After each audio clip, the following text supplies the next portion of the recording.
Welcome to Rolling Through Negotiations. This podcast blends the strategic mindset of BJJ athletes with insights from business owners and leaders from First Nations communities, exploring how physical well-being, mental resilience, and professional development are all connected. I'm really pumped to bring you this particular guest. He's a 6-degree BJJ black belt. He's also the host of BJJ Mental Coach podcast, plus much more. We have the one and only Gustavo Dantas. Welcome to Rolling Through Negotiations, brother. I'm glad to be here. Excited for the conversation. I do enjoy interviewing people, but I do enjoy being part of podcasts too and giving interviews and share my insight of I just turned 50, so 50 years of whatever I have in my life experience, 35 years with Jiu-Jitsu, and hopefully can bring some good content to y'all. And happy 50th birthday, Ben Gustavo. It's a pretty good milestone, reaching 50 years old.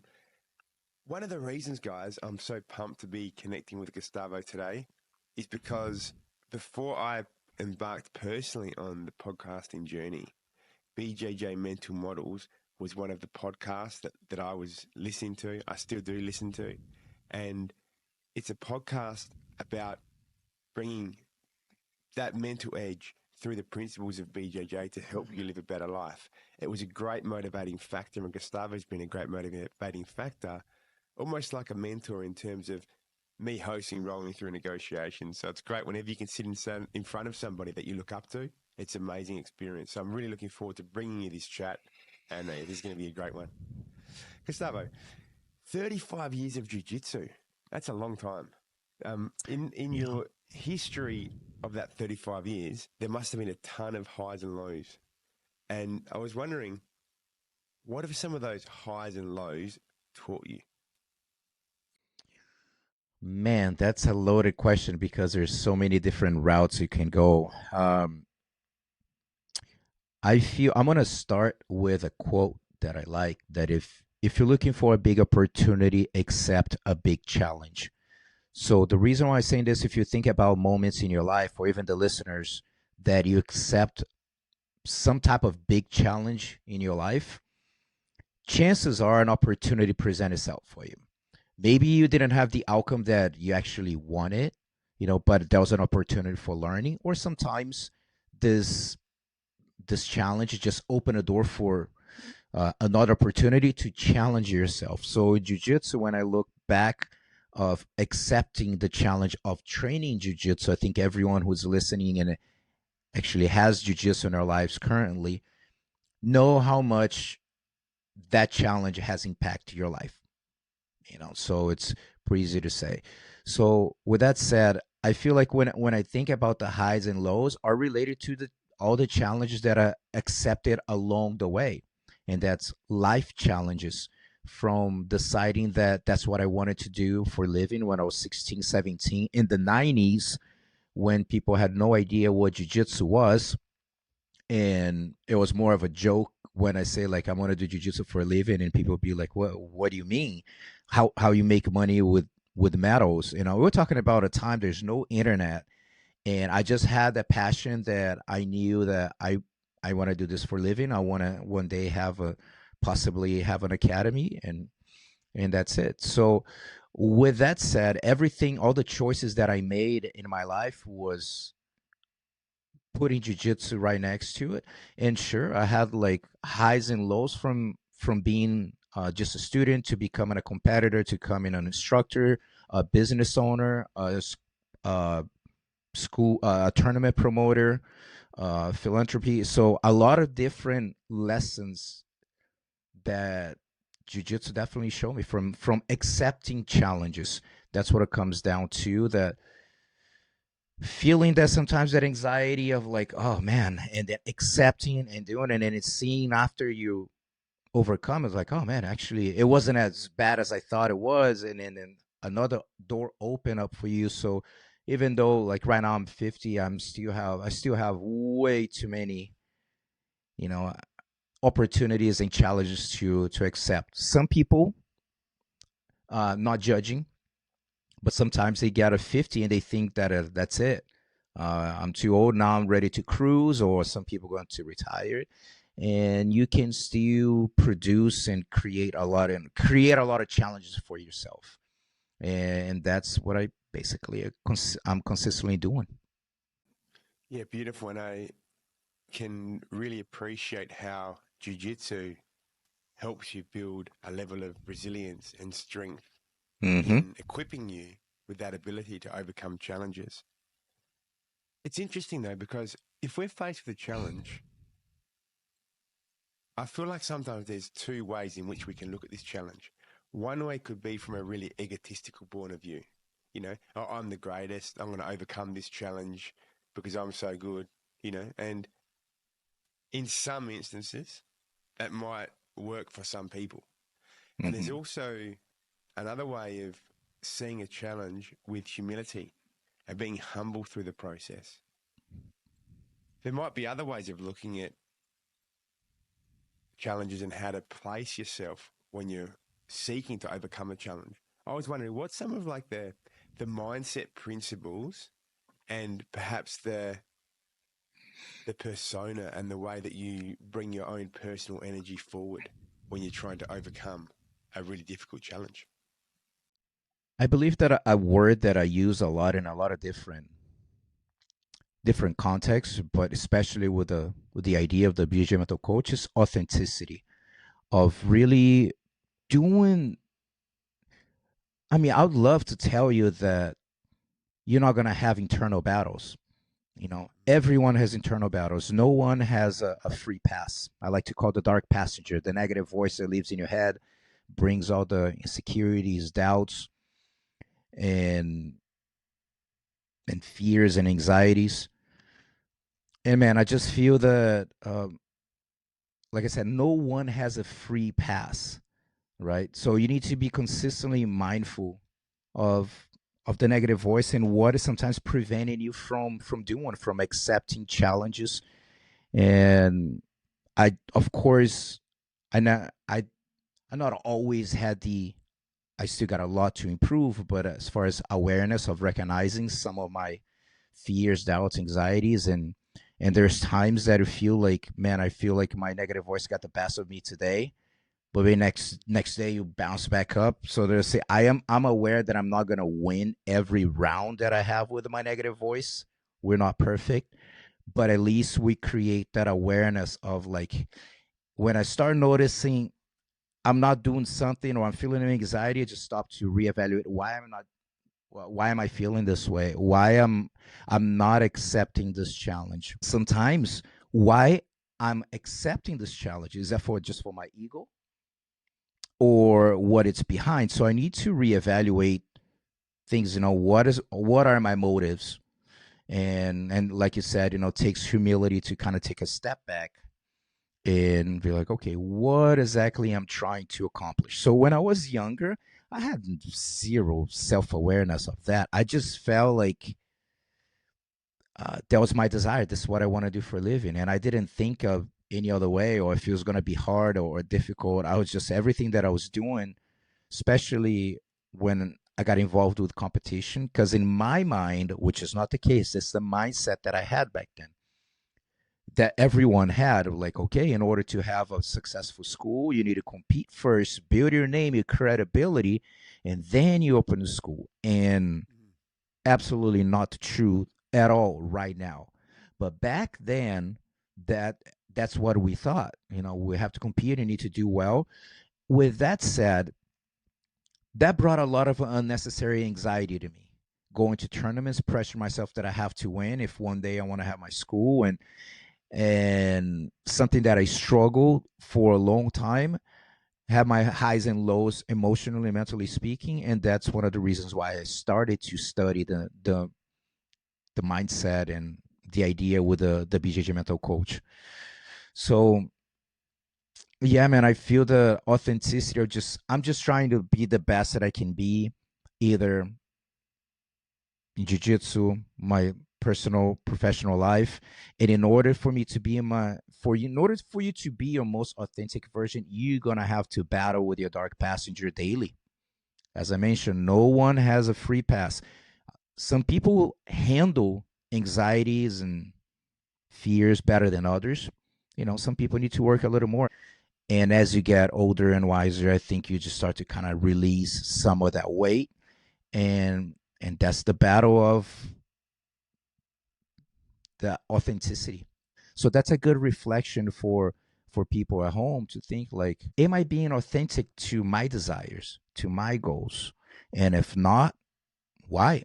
You gotta reevaluate it. There's no only, this is the only way to do it. There are options, especially in jiu-jitsu. There are options, a lot of them. When you're speaking about, hey, you're a young man and I want to make money out of jiu-jitsu. That's my purpose. That's the business structure that I have for my own mindset. That's what I want to do for my work and in my life. And you're right. Back then, there was nothing on YouTube.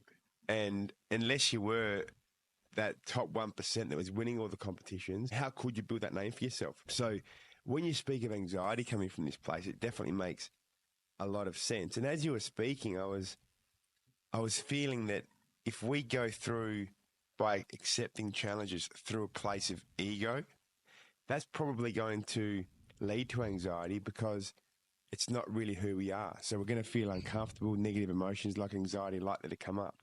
But as you spoke, Gustavo, speaking about coming from a place of authenticity, I believe that that's such a beautiful piece you've shared with us, because if we can authentically step into a place of challenge, then we are ourselves, and no matter what happens, we can still be authentic as a result. We're not really going to lose anything, but we're going to gain the experience of knowing ourselves better through the process. And maybe that's along the lines of that quote was shown before by Ricardo Almeida, where he was speaking about the courage and determination and jiu-jitsu not building character, but instead revealing it. Maybe where you get to see our own character through being authentic when we're facing challenges, and we can see the character of others who are alongside us when we can all authentically step through the challenges. That was such a beautiful piece that you shared with us. I just finished writing my second book. It's called Inner Discovery for Outer Success. We're recording this, February 2025, and probably it's going to be somewhere March, April. And it's Inner Discovery for Outer Success: 10 Rules to Integrate Authenticity and Performance in Jiu-Jitsu and Beyond. So basically about 10 rules that I believe from the moment that someone decides to compete, whether they're beginner or a high level, there are 10 rules that we should take in consideration, let's say. And after that, at the end of the book, there are 3 chapters, which is basically talking how do you integrate all those 10 rules in life and business. So it's a different approach. I don't know if there are books around this topic or not. But the very first rule, it's about understanding, like knowing your why you're doing. So sometimes can sound like a cliche, like why you do what you do, but that is very true. So when we talk about coming from a place of ego, so you need to understand your motivations. We're having your intrinsic and your extrinsic motivation. So what happened is, I talk about in a book how when I was younger, I felt like my extrinsic motivation, if I put in a scale, it tilted to the extrinsic to the intrinsic, which personally I don't think it's very good. That means I'm so focused on the result, the outcome, the win, the gold medal, the perks that I'm going to get when I succeed. And I can tell you, being younger, I was not thinking about my personal growth. I was just an insecure kid with low self-esteem that I want to win to show my friends that I'm not a loser, I can win. And that brought a lot of unnecessary anxiety, period. That was kind of like the root of a lot of issue as a competitors, for sure. It is related to self-esteem. So only as I got older that I start to flip more like how I feel now. My scale tilts to, sure, we all should have the extrinsic motivation. Absolutely. But this is something that you cannot control. This is where you're aiming for, but this is just a consequence of your work. So my main focus now as a 50-year-old, it's my intrinsic, which is, man, which is not an easy task to do. Be your 100% authentic version on the mat. How you train is how you compete. It's not an easy task. If you haven't competed before, and you're listening right now, maybe it sounds like, oh, that's common sense. You should do, like, yeah, we all should. But the dark passenger is there, and sometimes not letting you let go because you're afraid if you lose, you're not going to meet some of the extrinsic motivations that you have, and then you end up holding back, not letting go, not showing your true self on a mat. And my mission as a competitor right now is heavily leaning to the intrinsic side. I want to not only just compete how I train, but I ingrain my mind to be like, I'm an even better competitor than how I train, to even be able to step it up. Because basically you're doing the same thing. All we got to imagine, you just turning up the volume, just a little bit of the intensity, because you're not becoming Superman the day of competition. You're still going to do what you're doing in training, but you have to be hyper aware of things. Always talked about position awareness, reaction speed, and just things that you need to be very centered and loose and comfortable on the mat to be able to do it. I guarantee you that if people who are listening right now have competed before, maybe you have a turn, and if you have a pretty, have competed a decent amount of tournaments, there's a day that you had an amazing performance and you lost. Maybe you did well, but your opponent did well as well. And there's times that you look like crap and you won. So is it fair to completely judge by the outcome only? That's from each one. So personally, I do my best to evaluate my performance based on, like, how am I feeling? Am I being myself? I just want to make sure that if someone is going to have to beat me, I'm not going to beat myself or just lose to opponent or just losing to myself. So anytime I lose a match, I will be clapping because I know that I am prepared. I don't go unprepared to tournament. I have zero excuses. And if someone beat me, every time I will clap. Because I'll say, like, you must have been very well prepared, because I was. I have zero excuses. Let's go. So just learn from it and reevaluating that motivation, the intrinsic, extrinsic, it's very important. I do take in consideration my extrinsic as well, of course. I mean, I need to know where I'm some of the goals, where I'm going, but the intrinsic for me at this point of my journey, it's highly connected to self-improvement, which was not the case when I was younger. It was about, like, I ain't got time for personal development. I gotta win. I got medals to win. I just gotta win. It doesn't matter if I look like crap. I just want to win and make sure that it's shown that it's a first place. So I end up winning a lot of tournaments to not showing my best self. I lost a lot of tournaments and matches to people that I had no business in losing to because I was not being myself. And nowadays, I just had kind of like a promise to myself that this will never, ever happen again. If I lose, it's because someone actually deserved very well. You're reminding me of the messaging that Eckhart Tolle brings through his work, like his book, The Power of Now. Mm-hmm.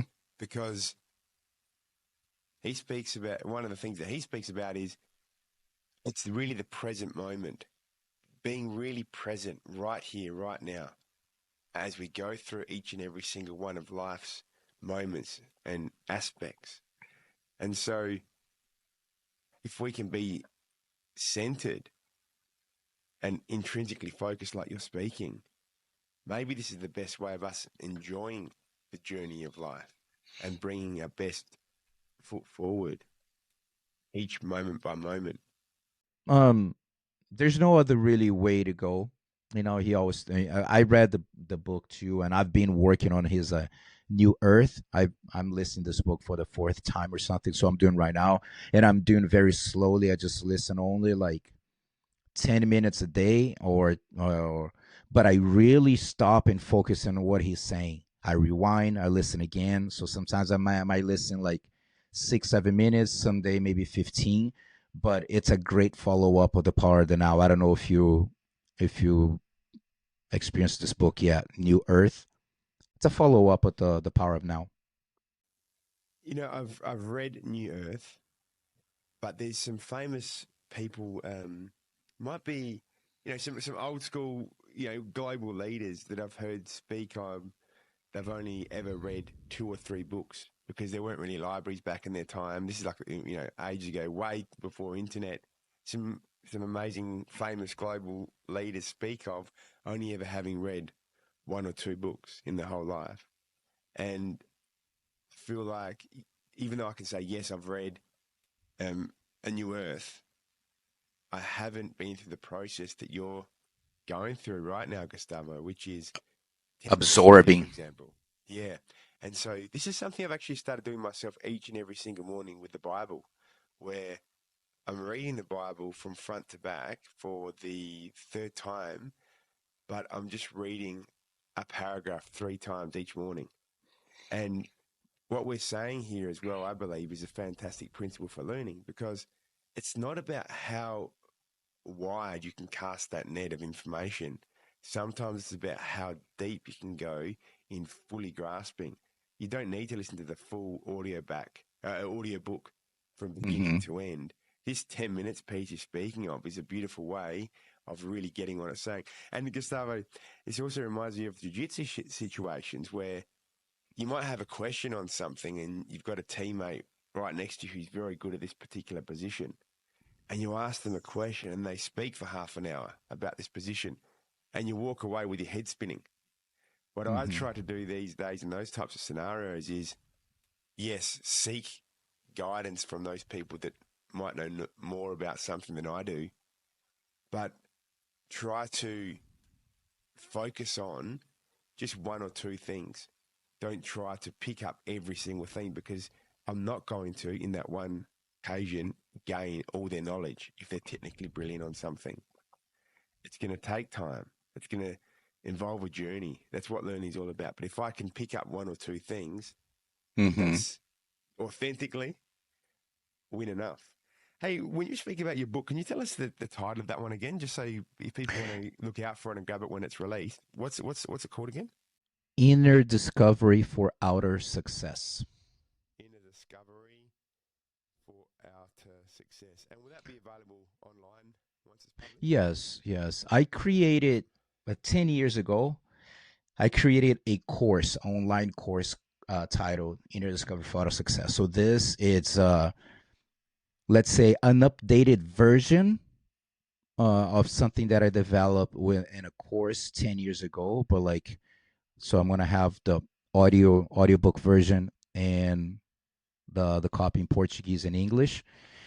And yeah, as I mentioned, I'm putting everything that I know, all my experiences. So it's sort of a autobiography too, because I do share my story, and then everything I share is relevant to the content. I don't share stuff just to share, just say, hey, look at me, look at what I did, and I did this and I did that. Everything, there's a reason why I'm sharing, right? And from again, from jiu-jitsu, from competition, from life. So if I haven't experienced, I don't talk about it. I don't try to teach something that I haven't lived. Someone asks me something, I say like, you know what, dude, I don't know. I haven't experienced that, so I don't know. I know that when they, as Hollywood producers, are about to bring out this amazing brand new blockbuster, they'll show you the preview of the movie. And it might be, you know, a couple of the best bits of the movie, and then everyone's left feeling, oh, I got to see that movie, got to see that movie. Gustavo, can you tease us a little bit more with this preview into your book, and perhaps share a couple of the highlights, perhaps a couple of the rules or a couple of the favorite pieces of your book, so we can get this preview? Yeah, basically, when I think about especially the competition aspect, we have 3 areas: before competition, during, and after. Right. So most of the content, it's going to be related to before the competition, the preparation, and especially mindset related. And we talk about during, which is the day of competition, which a lot of those things come together. And after, something extremely important, which is reevaluating your performance. And when we talk about reevaluating performance, this is not about just jiu-jitsu. The tournament is just a live event, meaning you can use the same tool in anything you do. For example, when we talk about analyzing your tournament after, so I want for the listeners, just think about, if you have competed before, think about reflecting in two questions. Number one, what did I do right during the preparation and the competition so I can keep doing it? So when you do that, you have to look into different areas, technically speaking, strategically speaking, physically and mentally. All right.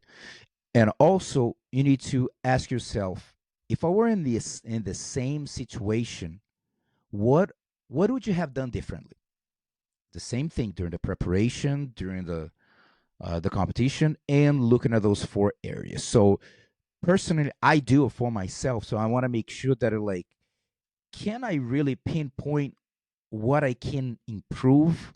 Because it's not, at the same time, you don't want to feel that, if it's not broken, don't fix it. Ain't like that.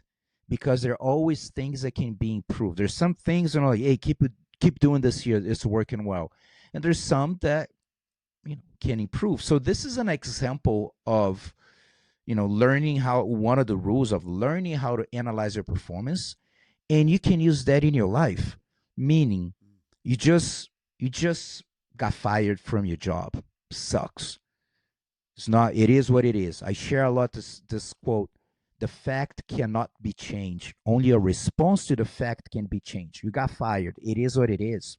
Now, what did you do right when you were in this company? Give credit where credit's due, and be brutally honest to yourself to ask you, if I were in the same situation, if I was working on this place, and I'm taking full responsibility, what could I have done differently? So I don't run into the situation again. So hopefully I don't get fired again. Relationships, a very delicate one. Maybe I've been through divorce before, and it sucks. It's never good, especially when there's a kid involved. That could be even just a relationship, could it be with a friend, could it be a girlfriend, boyfriend, or whatever. And it ended. That's the fact. Whether you like or you don't, it ended. What did you do right during the relationship? That when you make sure that, hey, I took care of this, I did give credit to this here, and now, okay, take responsibility. What did I mess up? What could I have done differently in this relationship? And kind of swallow that pride, that ego, to recognize that, and hey, this is a 50-50 deal here, man. We can't just get in that blame fast, or no, because you did this and you did that, because no. Take full responsibility so you can improve. And that's the same thing you're going to do in jiu-jitsu. Jiu-jitsu, we have so many sayings in jiu-jitsu, and the mats don't lie. The mats don't lie. So it's easy to blame others and say yeah, but the referee did this and the referee did that. I understand. There, unfortunately, mistakes going to happen in every sport. Jiu-jitsu is not going to be different. But you do need to understand, okay, reevaluate the whole match, the whole scenario, the whole event. What exactly happened? The referee gave a point that wasn't supposed to be. And then at the end, you end up losing. Now, you look at the whole match and you look at certain situations, be like, hey, you do this move here well. Why you didn't go? Oh, I hesitated. I was afraid to make a mistake. So now the result is your fault or the referee's fault. So it's easy to blame someone else. That's when you need to take full responsibility. No. You You had the awareness. You knew that you need to pull the trigger at that moment. You chose not to do it. That's the route that you chose. You chose to play safe. Like, no, I think I'm going to try this here. Nothing happened. Now it's the referee's fault. So taking full responsibility, don't get me wrong, okay? I have complained as a competitor. I have complained as a coach of like, oh, I got robbed and all the stuff. And as you get wiser and start to really take full responsibility of the whole match, it's like a basketball game. The dude missed the last shot. That's his fault. He lost because of he lost the shot. Like, what about the whole game?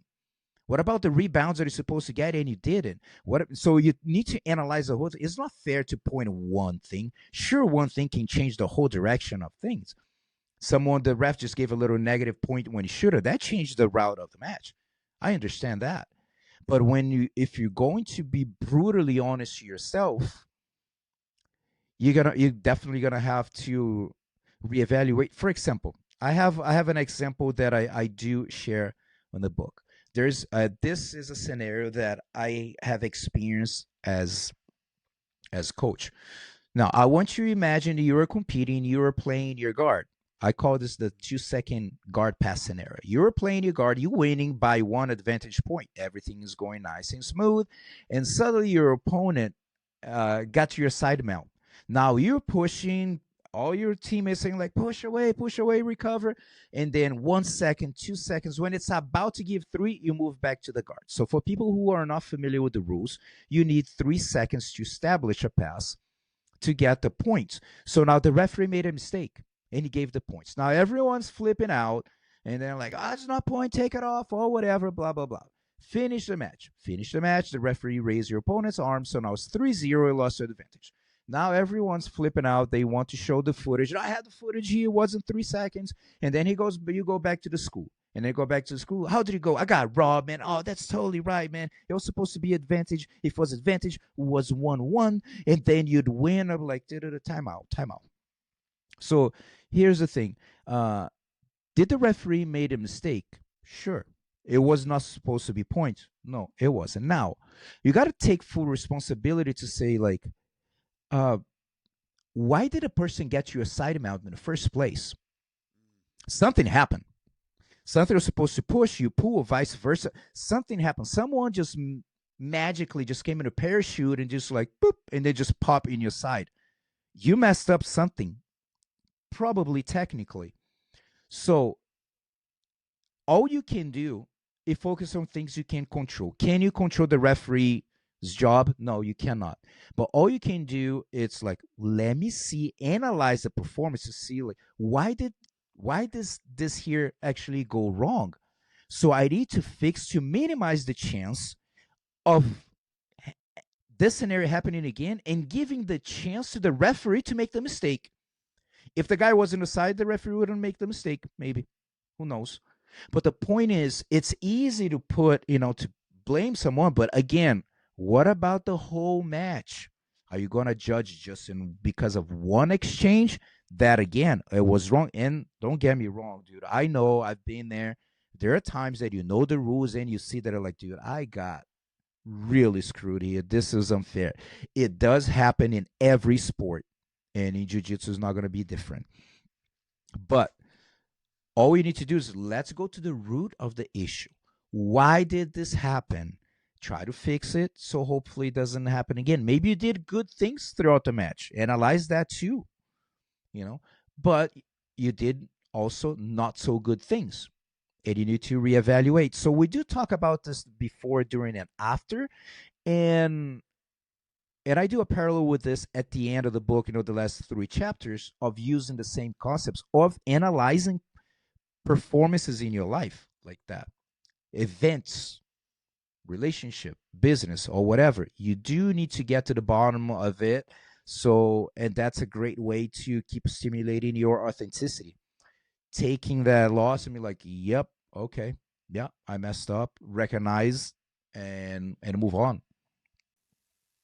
And it's also a fantastic way, Gustavo, of displaying the intrinsic perspective as opposed to the extrinsic perspective.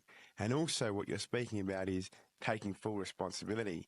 This means instead of wasting your time and energy pointing the finger at the referee and not being able to change anything at all, instead taking that full responsibility and saying, you know what, I did mess up.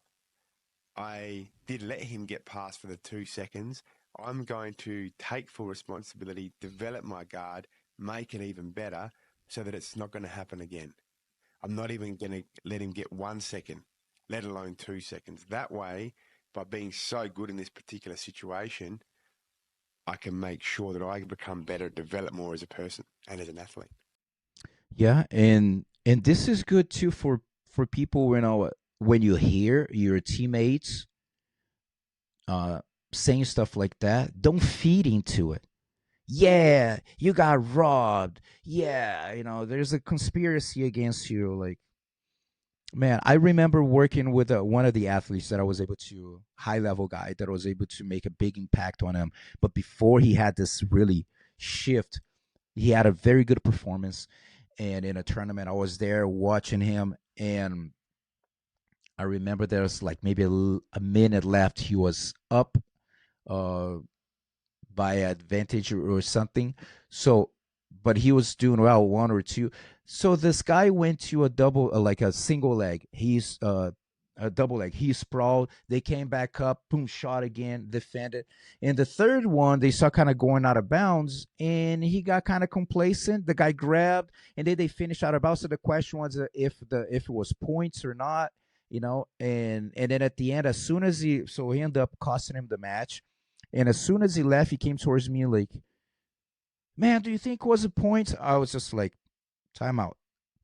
Look, he shot 3 times. You defended 2. If you had defended the third one, we wouldn't be talking about this here. So we can blame. Maybe it was out of bounds. Maybe inside. But I don't know. But the problem is the third one, he committed and you didn't. That is why you lost. Because the ref, sure, I can feed that to you if you want. It's gonna make you feel great. Yeah, dude, you should totally won. Well, you know, so it's from each one. Again, there will be scenarios that are just like, wow, bad. Bad refereeing to the point that you're questioning integrity. So like, are you sure? Like, you know what I mean? Like, it doesn't make any sense. Give me an explanation. So I understand. And I come from a time in jiu-jitsu that for people don't know in the like 80s and early 90s. So we didn't have a scoreboard, right? It's just you just write a pen, you know, like a paper. So we have the main referee that is giving the points, and they have 3 side refs. They basically have like a table each one, and they have like each one have a flag. We didn't have advantages back then. It was just straight points. So when you finish the match, if it was a tie, the center ref had nothing to do, and then they you pick. But back then was not professional. All the no of the coaches, no none of the referees were paid. They're coaches. They're like helping out the organization, and then usually the guys on the tables are guys that train at the academy, and they just kind of like helping out. And unfortunately, it happened a lot of biased stuff. That'd be like, yo, this is the guy from our school. That reality that happened where some of the calls would be like, what? You know, that it really don't make sense. But unfortunately, it did happen. And then eventually they removed the all 3 and start getting more professional and having authority to the ref to, you know, give the decisions and whatnot.